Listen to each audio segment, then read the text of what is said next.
Desligue o ruído e conecte-se aos factos. Temos 10 estadias num dos hotéis de luxo Alma Lusa na Comporta. 2 adultos, 2 noites. Assine hoje o Observador com até 58% de desconto e habilite-se a ganhar. Tudo em observador.pt.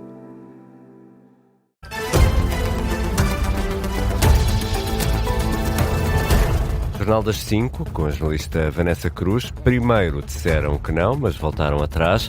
Os patrões estão, afinal, a participar na reunião com a UGT e o Governo sobre a reforma laboral. Um encontro no Ministério do Trabalho em Lisboa, marcado ainda antes de se sentarem à mesa por um revés em relação ao que tinha sido anunciado pelas partes. Em menos de uma hora demos 2 notícias diferentes aqui na Rádio Observador, porque as confederações patronais mudaram de decisão. Afinal, estão a participar neste encontro e a UGT também, afinal, com o próprio secretário-geral, Mário Mourão. Na semana passada também tinha sido dada a indicação de que não seria ele a marcar presença neste encontro, que recebemos agora a informação, Vasco Maldonado Correia, acabou de terminar.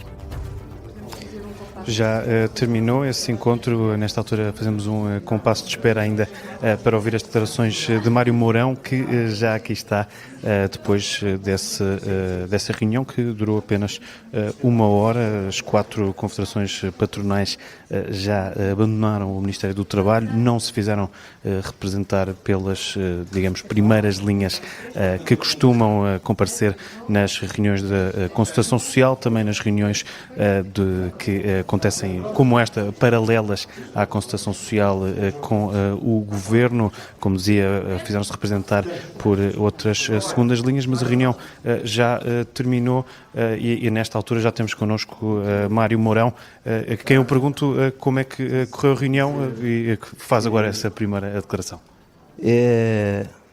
Houve uma curta reunião em que foram colocadas algumas questões e a Sra. Ministra vai convocar a CPCS para quinta-feira e, portanto, lá irá continuar a reunião. Portanto, foi só isto que se passou. Aqui com a perspectiva de acordo com alguma proposta por escrito, como pedia, ou com alguma novidade nesse capítulo? Não, esta reunião não foi para isso. Esta reunião era mais uma reunião de trabalho, que não houve face a situações que ocorreram este fim de semana e, portanto, a UGT comunicou que não tinha neste momento condições para que a reunião continuasse, continuando disponível, mas tudo está na mesma. O que é que a UGT comunicou? O que é que não percebi muito bem? Hoje esta reunião não deveria continuar, quer dizer, aguardávamos que fosse marcada uma próxima reunião. Foi uma perda de tempo. A CPCS, quinta-feira. Tenho só uma questão em relação a essa reunião da CPCS. Sinceramente, isso eu aguardarei pela convocatória do Ministério. Tem uma proposta escrita, não vai levar mais nenhuma nova proposta aos seus órgãos, portanto, na quinta-feira chegará à concertação social sem uma nova posição. A UGT tem posições que têm vindo a evoluir, portanto, neste momento nós não viemos aqui para fechar um acordo.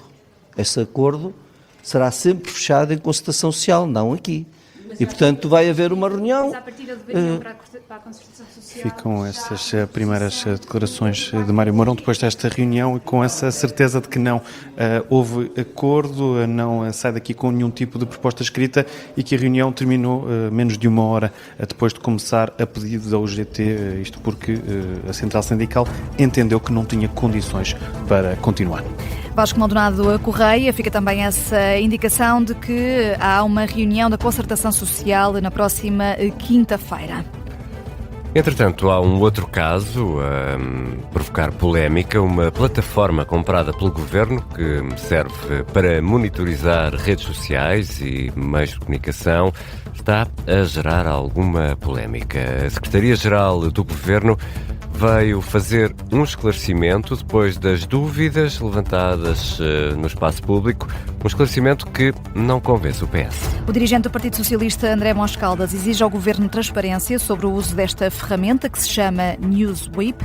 O Correio da Manhã noticia que a Secretaria-Geral do Governo celebrou um contrato de cerca de 40 mil euros com a empresa irlandesa que tem esse nome para adquirir uma plataforma digital de análise preditiva baseada em inteligência artificial. De acordo com o CM, a ferramenta permite ordenar jornalistas em função do impacto das publicações que fazem, ajuda também a antecipar crises mediáticas e a ajustar a comunicação do Executivo.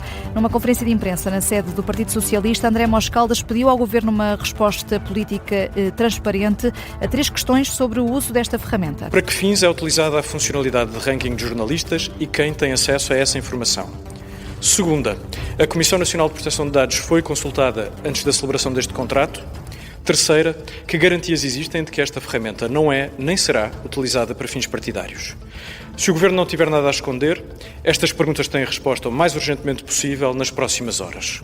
André Mos Caldas, no registro da agência Luz, o dirigente do Partido Socialista considera que este caso é um sinal claro de um padrão que classifica de recorrente por parte do Governo, com a dificuldade em compreender o papel da comunicação social. Também o Bloco de Esquerda já veio pedir explicações. E afinal, o que diz o Governo, Vanessa? Ainda antes das críticas do PS, Ricardo, a Secretaria-Geral do Governo emitiu um comunicado a rejeitar que esta ferramenta seja usada para monitorizar jornalistas. Diz que é um tipo de clipping moderno que pesquisa em fontes abertas e de conteúdos públicos. E clipping, para quem não sabe bem o que é, no fundo é uma recolha de notícias e de informações que estão no espaço público e que são organizadas por temas e depois disponibilizadas. Por exemplo, vamos imaginar que uma empresa petrolífera quer todas as notícias que saem sobre o petróleo e o clipping é precisamente reunir essas notícias e, por regra, esse serviço é pago e prestado por empresas de comunicação. Outra polémica que já vem do fim de semana envolve a Presidente da Câmara de Coimbra. Ana Abrunhosa acusou um jornalista de ter uma agenda política e decidiu barrar esse jornalista. A agência de notícias Lusa, a oposição em Coimbra e o Sindicato dos Jornalistas já vieram comentar este caso. Ana Abrunhosa acusou o jornalista de mentir a propósito de uma notícia relacionada com a Câmara de Coimbra, disse que estava em causa uma falha deontológica grave, acusou de ter uma agenda política própria e disse até que lhe retirava a confiança. A diretora de informação da agência Lusa, Luísa Meireles, confirmou no explicador que já houve um primeiro passo feito pela autarquia no sentido de superar esta polémica, mas que o assunto ainda não está resolvido. Entretanto, o Sindicato dos Jornalistas considera preocupantes as declarações da autarca e o ex-presidente da Câmara de Coimbra e líder da oposição, José Manuel Silva, acusa Ana Abrunhosa de violar a liberdade de imprensa e a Constituição. A presidente da Câmara, Ana Abrunhosa, foi convidada para o explicador, mas a assessoria disse que não vai fazer declarações sobre este assunto. Também o PS se pronunciou. O deputado socialista André Mos Caldas diz que o partido não se responsabiliza por declarações que são pessoais. Do nosso ponto de vista, uma atitude individual de um presidente de Câmara não tem a capacidade para pôr em causa, no seu conjunto, a liberdade de imprensa. Mas não haja sobre isso nenhum equívoco. O PS estará sempre do lado da liberdade de imprensa. Qualquer coisa que publicamente seja entendida como algo que o belisque, não honra a tradição do Partido Socialista. O posicionamento do Partido Socialista há de marcar-se das declarações de Ana Abrunhosa, que foi ministra de António Costa, sobre essa polémica com um jornalista da Lusa. Outra das notícias que marcam estes dias, a Hungria tem novo primeiro-ministro ao fim de 16 anos. Péter Magyar deu a primeira conferência de imprensa depois de ter tirado Viktor Orbán do poder e com a promessa de visitar a Ucrânia. Promete levantar o veto ao empréstimo da União Europeia de 90 mil milhões de euros à Ucrânia, mas concorda com a decisão do antecessor Viktor Orbán de que Budapeste não deve contribuir. Em conferência de imprensa, Péter Magyar prometeu conduzir uma política construtiva na União Europeia e procurar compromissos em questões delicadas. Agora, em resposta às perguntas dos jornalistas, numa longa conferência de imprensa, diz que não se vai meter no meio do apoio financeiro à Ucrânia, mas frisa que a Hungria não se pode dar ao luxo de contrair novos empréstimos. O líder húngaro reitera que é contra a adesão acelerada da Ucrânia ao bloco comunitário, por ainda estar nesta altura em guerra, mas admite um referendo na Hungria caso a situação se altere. Péter Magyar prometeu ainda o regresso da Hungria ao Tribunal Penal Internacional. A esta hora, o novo primeiro-ministro húngaro está em telefonemas com os líderes europeus. Entretanto, já está em vigor novo bloqueio ao Estreito de Hormuz, desta vez prometido por Donald Trump. Começou esta tarde. O presidente norte-americano tinha assegurado que qualquer navio que entrasse ou saísse de portos e áreas costeiras do Irão seria abordado pela Marinha norte-americana. A partir de agora, os Estados Unidos devem interceptar os navios que passem pela zona em volta do Estreito de Hormuz. Não é claro ainda que meios é que a Marinha norte-americana vai utilizar, mas nas redes sociais Donald Trump confirma a entrada em vigor deste bloqueio. Entretanto, o líder norte-americano também diz que qualquer navio pode ser interceptado. E que pode mesmo vir a ser destruído se não seguir as indicações dos Estados Unidos. Este bloqueio surgiu como consequência do facto de as negociações com o Irão no último fim de semana terem falhado. Na análise desta situação, o historiador Bruno Cardoso Reis diz que o mundo vai pagar a fatura deste bloqueio. O Irão é o Estado que mais vai sofrer devido aos efeitos na exportação de petróleo, mas as consequências vão, diz Bruno Cardoso Reis, sentir-se por todo o mundo. As ações da Marinha norte-americana vão prejudicar todo o comércio de petróleo na região. Bruno Cardoso Reis defende ainda assim que nenhuma das partes pode dizer que está no controle da situação. Estamos numa situação de relativo impasse. E quem está a pagar o preço é, claro, em primeiro lugar, o Irão, a população iraniana, a população dos países da região do Médio Oriente, mais diretamente afetada pela guerra, mas é também toda a gente, todos nós no resto do mundo, e um preço económico, claro. A análise de Bruno Cardoso Reis, comentador do Observador no Gabinete de Guerra. E a frase que marca esta segunda-feira é a resposta do Papa Leão ao Presidente dos Estados Unidos. Leão XIV diz que não tem medo da administração de Donald Trump. Foi depois de o Presidente norte-americano ter acusado o líder da Igreja Católica de ser terrível em política externa, aludindo às críticas do Papa sobre os ataques norte-americanos ao Irão e à Venezuela. Ora, o líder da Igreja Católica diz que não é um político que fala do Evangelho e promete continuar a manifestar-se contra a guerra. O que eu digo não é para ser interpretado como um ataque a ninguém. A mensagem do Evangelho é muito simples. Abençoado é quem faz a paz. Não vou deixar de anunciar a mensagem do Evangelho, de convidar todos a encontrar maneiras de construir pontes para a paz e encontrar formas de evitar a guerra sempre que for possível. Para pôr a minha mensagem ao mesmo nível da do Presidente, acho que é não perceber qual é a mensagem do Evangelho. Lamento ouvi-lo, mas vou continuar a desempenhar a missão da Igreja. Leão XIV a bordo do avião a caminho da Argélia, onde começa hoje uma visita de 10 dias pelo continente africano. O Papa sugere ainda que Donald Trump está a deturpar a mensagem do Evangelho. Entretanto, Donald Trump partilhou uma imagem gerada por inteligência artificial como se ele próprio fosse Jesus Cristo. E há outras notícias a marcar a tarde desta segunda-feira.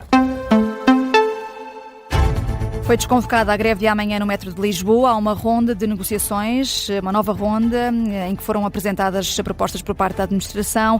A informação é avançada ao Observador por fonte oficial da empresa, portanto, amanhã o metro não entra em greve.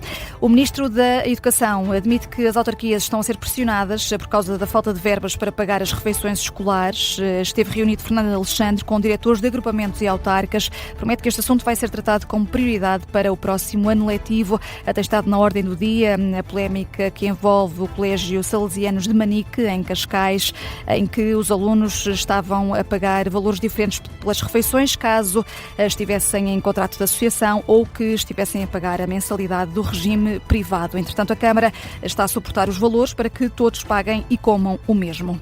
O mundo acompanhou com interesse e entusiasmo a missão Artemis 2, bem sucedida. A pergunta agora é, Ricardo, e o próximo passo? Deve ser Artemis 3. Pois claro, e é já no próximo ano. Em 2027, a NASA pretende lançar astronautas na cápsula Orion para a órbita da Terra. É uma maneira de testar manobras de aproximação e acoplamento com módulos de pouso comerciais que são imprescindíveis para futuras missões à Lua. E quando é que, Vanessa Cruz, vamos fazer a emissão especial para acompanhar o regresso efetivo de um pé no Polo Lunar? Olha, acho que no ano seguinte, em 2028, é pelo menos o que está previsto, aí será a Artemis 4. A ideia é enviar 2 astronautas ao Polo Sul do satélite e lá devem ficar durante uma semana. A correr tudo bem, vai ser a segunda vez na história que o homem pisa solo lunar, depois da histórica Apollo 11 em 1969.